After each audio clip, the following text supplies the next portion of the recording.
Bonjour à tous. Et puis nous allons donc commencer cette réflexion aujourd'hui autour de deux mots de notre devise nationale, liberté et fraternité.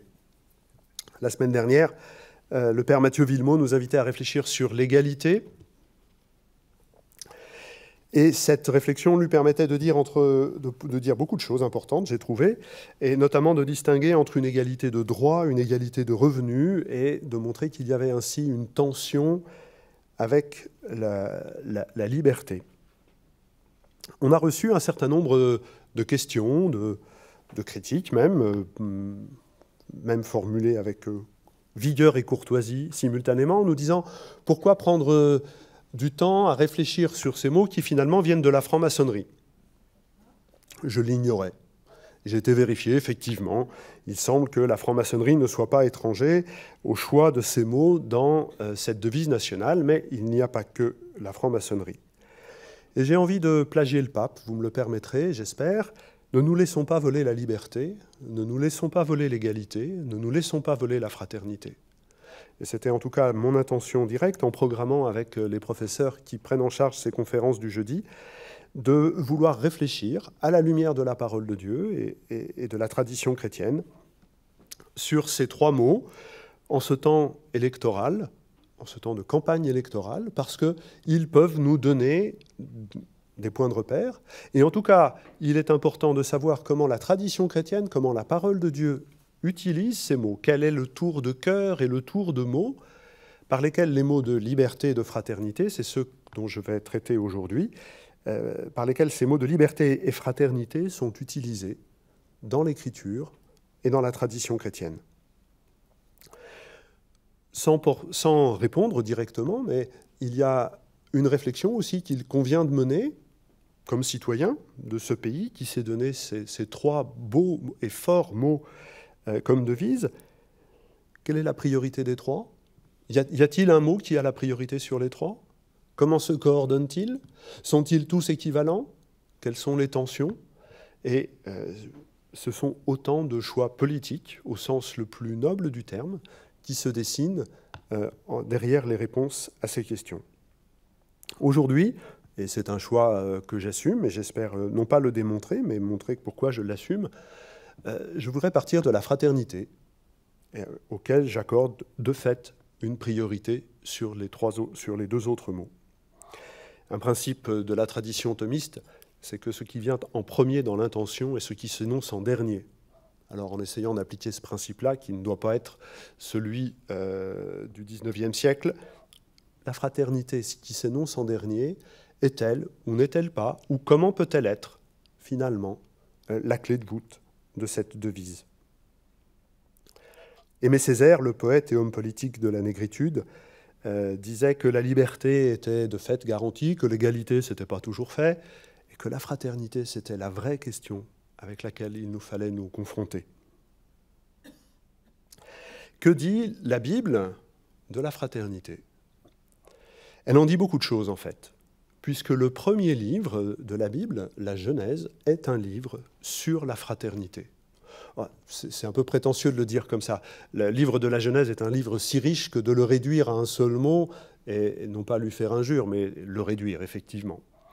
Mais au chapitre 4, donc au tout début, on nous raconte le meurtre d'Abel par son frère Caïn, et la question qui est posée par Dieu à Caïn, « Qu'as-tu fait de ton frère ?» Et cette question-là est de fait une question qui lance toute l'intrigue ou toutes les intrigues qui vont suivre dans le livre de la Genèse. Pensez donc, le livre de la Genèse, c'est l'histoire de Caïn et Abel, c'est l'histoire d'Abraham et de Lot, son neveu. Et quand Lot veut se séparer d'Abraham, celui qui est dépositaire de la bénédiction, Abraham lui dit « Mais ne nous sommes-nous pas frères ?» C'est-à-dire porteurs d'une même bénédiction.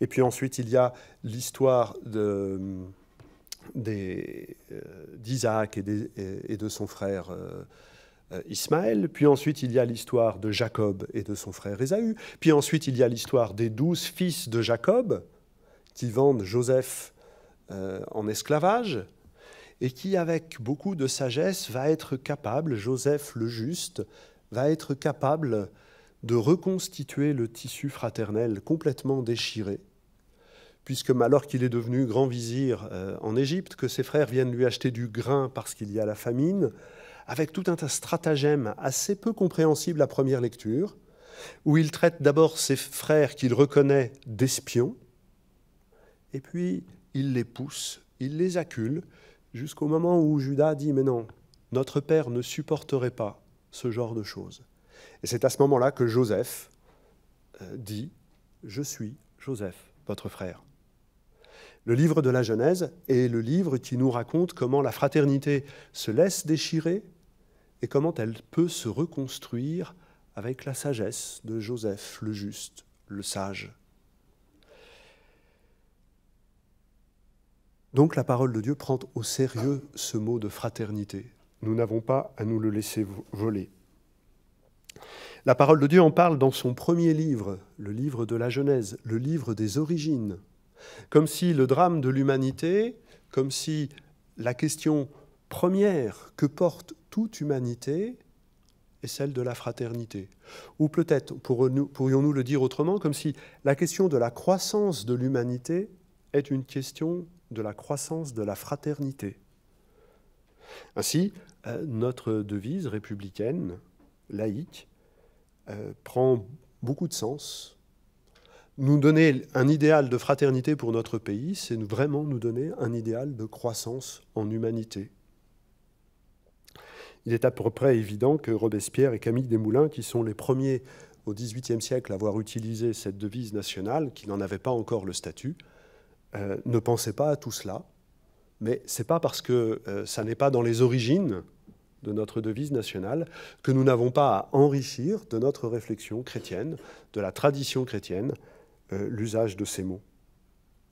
D'ailleurs, les premiers chrétiens, et le Nouveau Testament en fait foi, s'appelaient frères.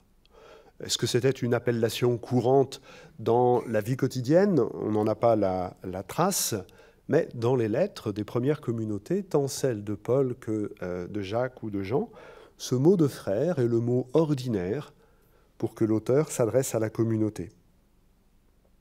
Et même plus loin, on trouve une véritable définition de la fraternité dans ces textes des premiers chrétiens.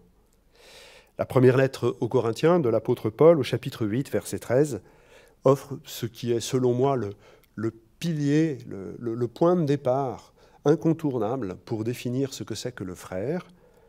Le frère, c'est celui pour lequel le Christ est mort.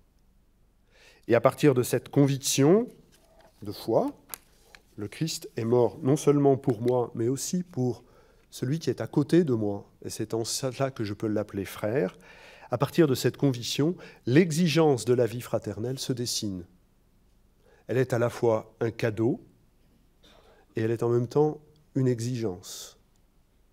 Elle est un cadeau parce qu'avoir un frère, c'est avoir un compagnon de route. Quelqu'un qui va m'aider, on l'évoquait très rapidement en parlant de la Genèse, qui va m'aider à accueillir la bénédiction de Dieu. Je ne peux l'accueillir seul. J'ai besoin de ce prochain, de ce proche, lui aussi béni par Dieu, et qui devient frère quand ensemble nous faisons marche pour nous découvrir les fils ou les filles d'un même père. Donc la fraternité est un cadeau, mais elle est une exigence. Et quand on voit la vie de Jésus, lui, le Fils unique qui se fait le frère universel, c'est une exigence. Il refuse que sa vie ait un sens si nous ne sommes pas fils et filles avec lui. Et une méditation un peu longue et précise d'un vieux texte chrétien comme l'hymne aux Philippiens, au chapitre 2 de cette lettre, nous montre comment le Christ est celui qui refuse d'être le seul fils du Père. La lettre aux Éphésiens, elle aussi, s'appuie sur cette conviction. Et que son l'exigence profonde de sa filiation, c'est de nous constituer avec lui, fils et filles, du même Père. Jésus va plus loin. Il nous enseigne l'art pour restaurer cette fraternité qui fait partie du mystère des origines, et que nous avons à constituer pour grandir en humanité. Le maître mot, est bien évidemment celui de réconciliation. Il nous faut nous réconcilier pour relier l'humanité dans cette fraternité nouvelle à laquelle nous appartenons. Le pivot de l'enseignement de Jésus, c'est la préparation du règne, qui se fait de la manière la plus simple possible, en accueillant le pardon que Dieu donne. Et c'est à cette simplicité évangélique correspond une exigence évangélique, celle de se réconcilier avec le frère, justement. C'est donc un chemin que Jésus dessine, et en cela, on peut faire un retour en arrière sur l'histoire de Joseph et de ses frères, qui a su, au bon moment, quand il le fallait, utiliser ce mot de frère pour se présenter à ces 11 frères qui l'ont vendu en esclavage, et leur dire « Je suis Joseph, votre frère ». Pascal, dans les Pensées, commande ce texte en disant « Je suis Jésus, votre frère ». Quand le Seigneur Jésus apparaît ressuscité et qu'il se présente au cénacle devant les apôtres et qu'il leur dit « La paix soit avec vous », il ne fait rien d'autre que ce que son très lointain ancêtre Joseph fit lui-même avec ses propres frères de chair et de sang. Quand il dit à ses apôtres « Je vous laisse la paix, je vous donne la paix, recevez l'Esprit Saint, remettez les péchés », il nous constitue frères et sœurs et il nous invite à connaître cette sagesse de la fraternité qui est une sagesse du pardon et de la réconciliation. Joseph avait d'abord traité ses frères d'espions. « Vous êtes venus en Égypte pour nous espionner ». Et je trouve que ce couple de l'espion et du frère est un couple intéressant pour penser la fraternité. L'espion, c'est celui qui guette, qui veut connaître un secret qui ne lui appartiendrait pas. Le frère, c'est celui qui donne son secret parce que justement il ne lui appartient pas de manière exclusive. Et Paul utilise cette image de l'espion dans la lettre aux Galates au chapitre 2, puisque alors que dans une des sessions que l'on appelle habituellement le Concile de Jérusalem, ils sont en train de décider, de réfléchir sur la liberté qu'il y a à l'intérieur de l'Église. Faut-il ou non être assujetti à la loi pour être disciple de Jésus? Ils traitent d'espions ceux qui viennent épier la liberté, les partisans de la circoncision, ne reconnaissant pas au baptême la force suffisante pour faire de nous des fils et des filles du Père. L'expression exacte de Paul dans la lettre aux Galates consiste à dire « ils viennent espier notre liberté ». Et c'est là que le concept de liberté, à mon sens, est introduit dans le Nouveau Testament comme étant la condition de possibilité de la fraternité. Il n'y a pas de fraternité s'il n'y a pas des frères libres qui prennent leur vie en main et qui l'offrent à l'autre. Parce que leur vie n'a pas de sens si l'autre, le prochain, n'est pas un frère. Quand on a une réflexion sur la vie publique, politique de notre pays, il faut bien prendre garde à regarder le sens du mot liberté. La liberté, définie par la loi, définit ce que j'ai le droit et ce que je n'ai pas le droit de faire. Et un principe vient souvent éclairer cela, c'est que ma liberté s'arrête où commence celle des autres. Et c'est bien normal. Ma liberté de passer sur le carrefour en voiture est garantie par l'obligation que les autres ont eue de s'arrêter au feu rouge. Voilà. C'est un principe. Cette liberté, qui est la condition de possibilité de la vie fraternelle, commence avec la liberté de l'autre. Je ne peux être libre seul. J'ai besoin de mon frère pour être libre et il a besoin de moi pour qu'ensemble nous soyons libres et frères. La liberté dont il s'agit, c'est la liberté de décider son existence. Nous ne décidons pas beaucoup de choses dans notre journée. Beaucoup de choses qui nous sont imposées par les habitudes, par les usages, par l'agenda qui a été rempli, peut-être de manière imprudente, par le voisin qui vient sonner au moment où on ne l'attendait pas. Notre liberté n'est pas de faire n'importe quoi avec cela. Notre liberté est de décider de ce que nous sommes face à ces choses que nous n'avons pas décidées. Le voisin qui vient sonner à la porte. Ai-je la liberté de le recevoir, quitte à lui dire que j'ai peu de temps parce que d'autres obligations s'imposent, ou ai-je la liberté, ou n'ai-je pas la liberté de le recevoir? Et donc la liberté sur laquelle Paul nous invite à réfléchir est cette liberté par laquelle il nous faut nous porter les uns les autres, c'est la loi du Christ. Voilà ce qu'il dit dans la lettre aux Galates au chapitre 5. Se porter les uns les autres. Attention, se porter, pas se supporter. Il suffit de rajouter deux mots devant, trois mots devant, et trois lettres devant, et ça n'a plus du tout le même sens. Et il rattache ça directement au Christ. C'est la loi du Christ. Pourquoi? Parce que le Christ nous a portés les uns les autres. La fraternité que le Christ établit avec nous, c'est cette décision libre de nous porter pour nous conduire avec lui jusqu'auprès de son Père. Et fondamentalement pour Paul, comme pour tous les auteurs du Nouveau Testament, la liberté, c'est l'accès au Père. Nous sommes libres d'accéder au Père, parce que nous sommes ses enfants. Et Jean, comme Paul, raisonne en comparant l'esclave et le fils. L'esclave, c'est celui que son maître appelle pour faire quelque chose, mais qui n'a pas le droit d'appeler son maître. L'enfant, c'est celui que parfois le père appelle, mais c'est celui qui, en plus, jouit de la liberté de s'approcher lui-même du Père quand il le veut. Voilà la liberté que l'espion refuse. Voilà la liberté qui vient nous donner la capacité de décider de notre existence concrète. C'est la liberté que le Christ déploie à notre égard.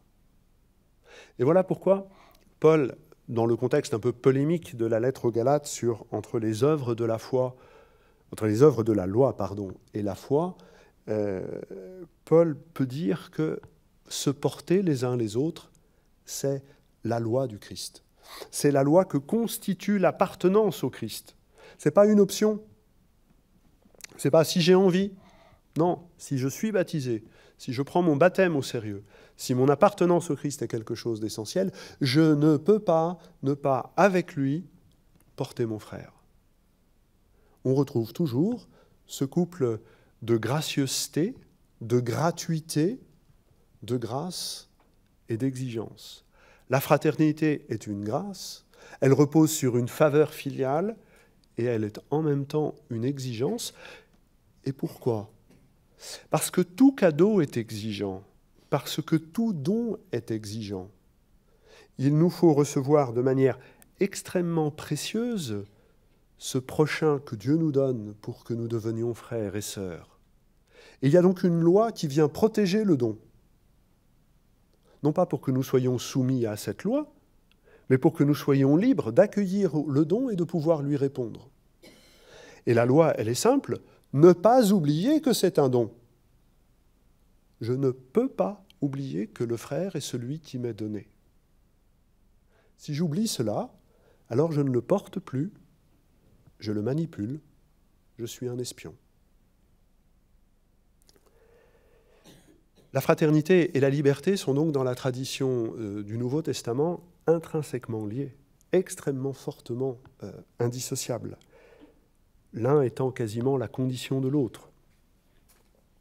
Le mot égalité, dont le père Mathieu Villemot a parlé la semaine dernière et que vous pouvez retrouver sur les sites internet, est très peu cité dans l'Écriture, juste une ou deux fois, principalement sous la plume de Paul.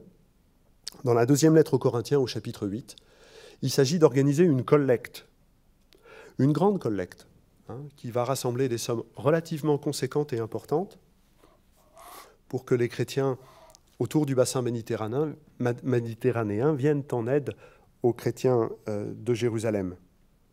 Et Paul dit simplement, ce que vous donnerez permettra que ce que vous avez en plus vienne en aide à ceux qui en ont moins, et ce sera l'égalité. Et donc cet idéal d'égalité est intégré entièrement dans la fraternité qui la déborde. Je crois que c'est important de dire que dans le Nouveau Testament, la fraternité déborde l'égalité. Que la fraternité, pour dire un autre mot contemporain, déborde la solidarité. Ça n'est pas parce que l'État et notre État français accomplit beaucoup de missions de ce point de vue-là.